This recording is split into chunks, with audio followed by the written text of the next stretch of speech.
Swag.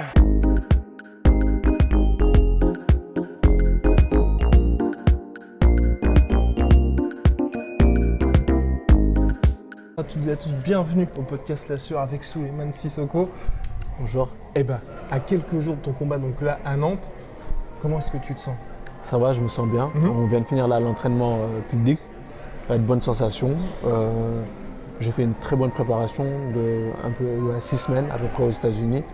J'ai eu de très bons sparring. Et maintenant, on a hâte d'être samedi. Ouais, tu m'étonnes, en plus là, on veut dire qu'il y a une espèce d'effervescence parce que vous faites la tournée en France et tout. Je pense que pour toi qui as aussi combattu aux États-Unis, c'est cool de revenir en France, j'imagine. Bien sûr, c'est cool de revenir en France. On a boxé là, il n'y a pas très longtemps, au mois de juillet à Antibes. Et là, on est sur Nantes, donc c'est très bien, on bouge un peu. On a fait la majeure partie de nos combats à Paris. Donc là, ça fait du bien de bouger et puis de découvrir d'autres villes. Et comment ça se passe là pour toi à ce moment-là de ta carrière? Parce qu'on va dire que tu es plus avancé que Tony, mais tu as ce côté, il faut que tu restes actif. Donc c'est vrai que tu vas pas continuellement affronter des mecs qui sont mieux classés que toi. Donc là, l'objectif, c'est quoi? C'est de poursuivre sur le même rythme? Bien sûr, c'est de poursuivre sur le mérite. Moi, je suis quelqu'un qui a besoin de boxer pour élever mon niveau. J'ai besoin d'enchaîner les combats, d'enchaîner les compétitions pour que mon niveau il augmente, etc. Donc moi, je suis sur cette configuration-là. Et puis voilà, j'espère que là, certes qu'il est moins bien classé que moi, mais je pense que c'est l'un des meilleurs adversaires que j'aurais à affronter parce que c'est un boxeur qui a déjà fait une WBC Silver, qu'il a déjà gagné, il me semble. Il a un gros palmarès, il a beaucoup d'expérience. C'est un boxeur qui est généreux dans le sens où il met beaucoup de coups, il a une grosse densité de coups, il a un gros rythme. Donc ça va être un vrai bon test. Et en plus de ça, c'est un boxeur qui n'a jamais perdu avant la limite, donc c'est solide. C'est dur au mal, c'est hargneux, donc on verra ça samedi sur le ring. Ouais, ça, et puis évidemment, tu penses aussi à la suite. Il y a le 7 décembre, toi tu vas avoir le choix. Et j'imagine que là, dans ta tête, tu es un peu partagé entre l'accord Hôtel Arena, donc chez Tawa, où tu vas être, entre guillemets, comme un event encore sur l'affiche, et l'Arabie Saoudite avec Joshua. Exactement, j'ai les deux combats là qui se profilent au mois de décembre. Maintenant, voilà, on va se concentrer en premier lieu sur ce combat de samedi. Et derrière, on fera le bon choix pour le 7 décembre. Et maintenant, on va dire que tu as fait ton combat aux États-Unis. Les réseaux sociaux fonctionnent. Logo Team Sissoko, Under Armour, là, ça décolle vraiment. Est-ce que tu commences à te dire, il faudrait peut-être que tu priorises, que ta priorité soit le marché américain? Oui et non, dans le sens où il ne faut pas oublier que la majeure partie de notre public il est en France. Aujourd'hui, moi, ce que j'ai voulu, c'est de m'exporter au niveau international parce que, voilà, pour être champion, on doit aussi savoir bouger. Et puis même, on ne sait pas si je dois faire un championnat du monde et que je dois aller chez mon adversaire. Au moins, j'aurais découvert ça, de boxer à l'extérieur, de boxer face à un public qui n'est pas forcément le mien. Et voilà, pour essayer de gagner un nouveau public. Et c'est ce que j'essaie de faire, c'est ce que j'ai essayé de faire à New York. Et là, j'espère peut-être en Arabie Saoudite. Et là, Nourdine Oubaly, donc à qui j'avais parlé il y a quelques semaines, il te voit, il a dit sûrement lui sera champion du monde. Toi, dans le parcours de Nourdine, qu'est-ce que tu vois, on va dire, avec quelqu'un qui a réussi à être champion en 15 combats en étant toujours à l'extérieur, et d'un autre côté, tu vois, tu connais aussi très bien Joshua, qui lui a au contraire une carrière vraiment à domicile, on va dire. Toi, tu aimerais bien suivre quoi comme carrière? Je pense qu'un mélange des deux, c'est bien, un mélange des deux, parce que faut donner du plaisir, on va dire, du spectacle à notre public en France. Parce que voilà, ils nous ont suivis depuis les Jeux Olympiques, l'engouement autour de la boxe, il est énorme. Donc le ramener à devenir champion du monde ici, je pense que ça serait exceptionnel. Et puis pourquoi pas, et puis s'il faut aller chercher la ceinture de champion du monde à l'extérieur, on ira la chercher et pourquoi pas la défendre en France. Les deux me vont. Aujourd'hui je fais des deux, je boxe beaucoup en France, je commence à de plus en plus boxer à l'étranger. Et je pense que au fur et à mesure, je boxerai de plus en plus à l'étranger. Bah ouais, parce que forcément, il y a les titres mondiaux évidemment, et il faut pouvoir aller chercher ces titres à l'extérieur, parce que c'est vrai qu'en boxe, il y a toujours l'avantage du terrain. Est-ce que toi, ça te fait un peu peur, ça? Bah, je me prépare à ça. C'est pour ça que je vais boxer un peu à gauche, à droite. Je me prépare à ça. Et puis en dehors de ça, on a un gros background en boxe olympique. On a fait tous les 4 coins du monde. On sait ce que c'est d'aller chercher une médaille d'or à un tournoi, face aux champions de tel ou tel pays. Donc on sait ce que c'est. Aujourd'hui, non, ça ne me fait pas peur. Pour devenir champion, tu es obligé de battre les meilleurs. Et que ce soit en France ou à l'étranger, il faudra aller chercher cette ceinture. Et l'année 2019 a été un peu particulière pour la boxe parce qu'il y a eu la défaite de Joshua. Là, Tyson Fury qui a eu sa coupure qui l'a fait trembler. Est-ce que toi, en étant, on va dire, en pleine ascension, est-ce que tu te poses la question, tu te dis, avec ces deux combats-là, faut plus trop faire de calcul, on va dire, et finalement, sur chaque combat, tu as quand même un risque. Exactement, sur chaque combat, on a quand même un risque. L'adversaire à Tyson Fury, Wallin, il était très sous-estimé. On se disait, oui, il va le plier en 2-3 rounds. Il a montré le contraire.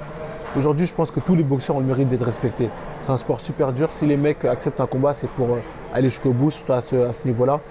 La boxe, c'est un sport on prend énormément de risques. Hein. À chaque combat, c'est des risques, c'est un nouvel adversaire. On est à l'abri de rien du tout. Un mauvais coup, choc de tête. Pour une demi-seconde d'inattention, le combat peut bousculer il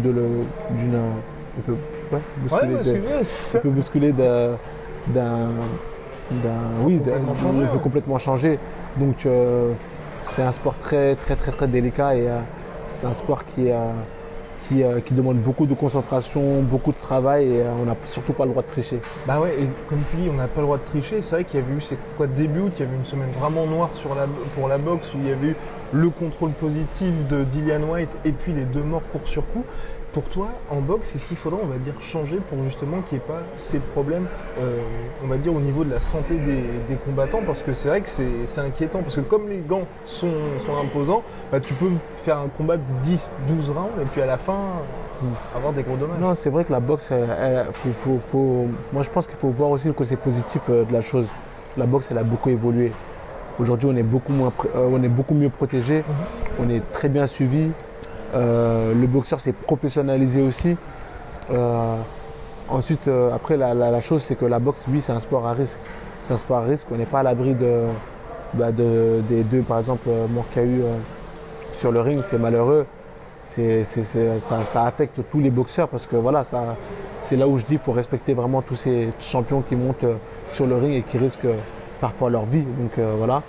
Et le dopage, ça c'est un éternel problème, ça touche vraiment à tous les sports. En boxe, il y en a beaucoup, mais comme plein d'autres sports. Après, comme on le dit, un arbre qui tombe fait plus de bruit qu'une forêt qui pousse. C'est un boxeur parmi tant. Donc voilà, il ne faut pas aussi dramatiser la chose, faut prendre un peu de recul sur tout ça. Et je pense qu'aujourd'hui, les boxeurs sont quand même beaucoup mieux suivis, beaucoup mieux protégés qu'il y a quelques années. Oui, bien sûr, mais après, toi, est-ce que tu ne te dis pas, on va dire le show a pris le pas sur le sport et toi, il y a certaines personnes qui disent ça, qu'on pourrait finalement dire à tout le monde OK pour le dopage parce que tu sais, qu'en boxe, par exemple, à part la WBC, je crois, tu n'es pas obligé d'avoir les tests VADA. Donc, et c'est vrai que quand tu viens du sport français qui est quand même la hyper clean, hyper strict, tu te dis de temps en temps. Ouais. Tu sais, j'aimerais bien être mexicain, tu vois. Oui, c'est vrai que déjà ça dépend des pays. Hein. C'est vrai qu'en France, on est super bien suivi avec la FLD, etc. On est suivi lorsqu'on est dans les listes à FLD. Tous les jours, il faut donner une plage horaire d'une heure où on peut avoir des contrôles inopinés. Voilà, mais aux États-Unis, c'est vrai que c'est pas forcément la même chose. Et voilà, ils sont constamment dans l'invention, etc. Ils arrivent à trouver de nouveaux produits qui sortent de nulle part. C'est vrai que c'est très dur et pour moi c'est dommage. C'est dommage parce que se doper pour moi c'est anti-sport. Et aujourd'hui pour moi c'est ne pas respecter son travail et c'est une forme de peur pour moi. C'est une forme de peur et de manque de confiance surtout. Parce que tu cherches à te doper, c'est que soit tu as peur, soit tu n'as pas confiance en tes capacités physiques ou tu as peur de travailler plus dur que les autres.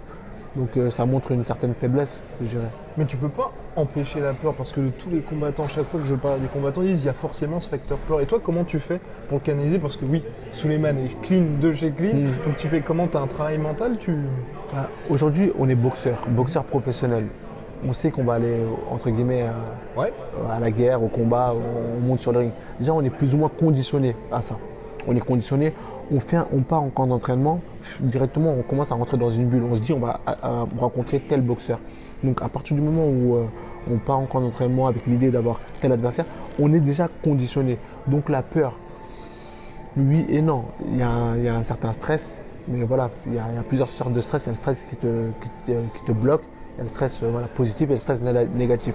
Le stress qui te bloque, il y a le stress voilà, tu as envie de bien faire les choses, tu as envie de bien faire parce que voilà, tu as fait un bon camp d'entraînement, tu as beaucoup travaillé et tu as surtout envie de gagner ce combat, donc tu as un petit stress.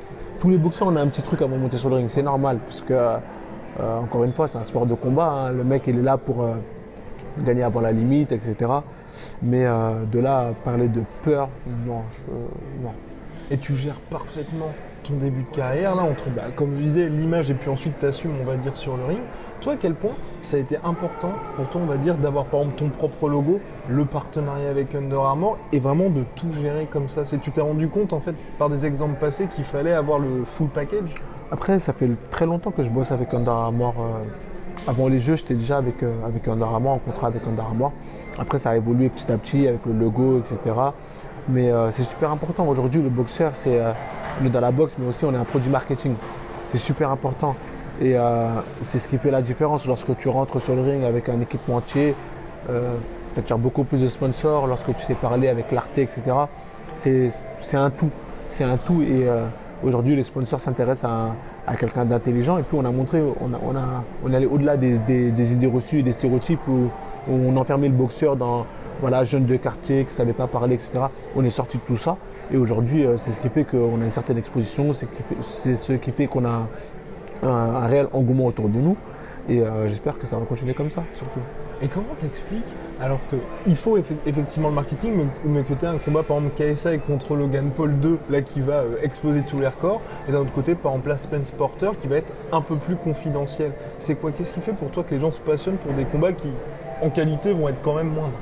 Ce sont des personnes des réseaux sociaux qui sont très suivies, très suivies. Et aujourd'hui, ils ont énormément de personnes derrière eux. Et donc, c'est ce qui crée l'engouement suscité autour de ce combat. C'est comme on l'a vu pour plusieurs chanteurs, lorsqu'on a dit qu'un tel voulait rencontrer un tel, directement, parce qu'ils sortent de leur travail respectif, ou ils sortent de leur cadre, ils sont chanteurs, et là, ils se mettent à la boxe, ou ils sont comédiens, et là, ils se mettent à la boxe. Voilà, ça suscite un réel engouement. Et puis, lorsque là, il y a eu la présentation, la conférence de presse, il y a eu des records en pay-per-view juste pour regarder la conf de presse. Donc, on se dit que c'est vendeur. Et aujourd'hui, la boxe, on reste dans le sport business. Et ce qu'on peut vendre, si on peut bien le vendre, oui, on va foncer dessus. Et toi, quand tu vois un Billy Joe Saunders qui est champion du monde, qui va combattre sur cette carte-là, est-ce que tu trouves que c'est une bonne chose ou au contraire, quand on a ce statut-là, il faut être sur d'autres cartes? Je pense que c'est un choix mûrement réfléchi. Hein. Billy Joe Saunders, c'est un grand champion, le champion du monde WBO.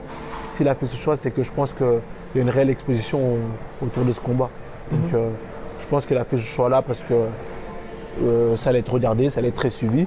Et peut-être qu'il allait avoir aussi, peut-être fédérer un autre public qui n'est pas le sien. Et donc là, petit bond dans le temps, donc le 7 décembre, il y a Joshua qui fait sa revanche contre Ruiz, Joshua qui gère aussi très bien sa carrière en dehors. Et là, il va devoir rebondir après une défaite. Pour toi, en boxe, à quel point c'est important justement de 1, rebondir après une défaite et 2, d'avoir ce fameux 0 attaché à son bilan? C'est vrai que la boxe, c'est un sport entre guillemets intraitable, dans le sens où lorsque tu as une défaite, ça fait vraiment tache sur ton palmarès. Bon, c'est le sport, hein. On peut gagner, on peut perdre et ça fait partie du sport. Là, Joshua, il a envie de cette revanche. Certains boxeurs prennent un peu plus de temps avant qu'on leur accorde une revanche ou avant d'accepter cette revanche. C'est pas le cas pour Anthony Joshua. Il a préféré prendre cette revanche immédiatement. Je le sens bien, je le sens motivé, je le sens déterminé. Il a envie de reprendre ses ceintures. Voilà, il a envie de reprendre toutes ses ceintures parce que je pense que ça lui a fait mal cette défaite. Ça lui a fait mal cette défaite. C'était son premier combat en tant que professionnel en dehors de l'Angleterre. Maintenant, ça va être un beau combat parce que Ruiz, encore une fois, c'est un Mexicain, il a faim. Le mec, il est champion du monde, il veut le rester. Et il a de très bonnes qualités pugilistiques.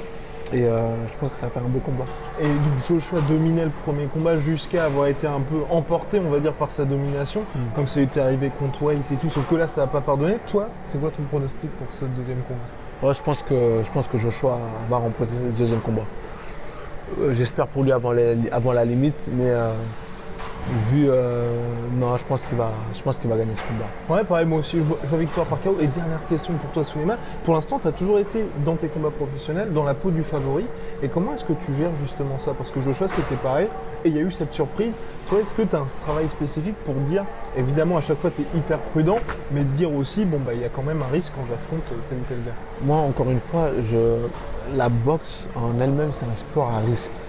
Donc à chaque fois qu'on va rencontrer un adversaire, on sait que tout peut se passer, c'est comme ça. Mais en tant que boxeur, je pense, moi en tout cas, ma mentalité, c'est de voir le côté positif des choses. Pas penser au négatif. Aujourd'hui, oui, c'est un sport à risque, oui, on peut prendre des mauvais coups, oui, oui, ça. Mais essayer de s'entourer que d'ondes positives et de positiver toutes les choses autour de nous. Donc voilà, je me dis, voilà, tu t'es bien entraîné, c'est bien passé, tu n'as pas de raison de t'inquiéter ou de penser négatif, etc.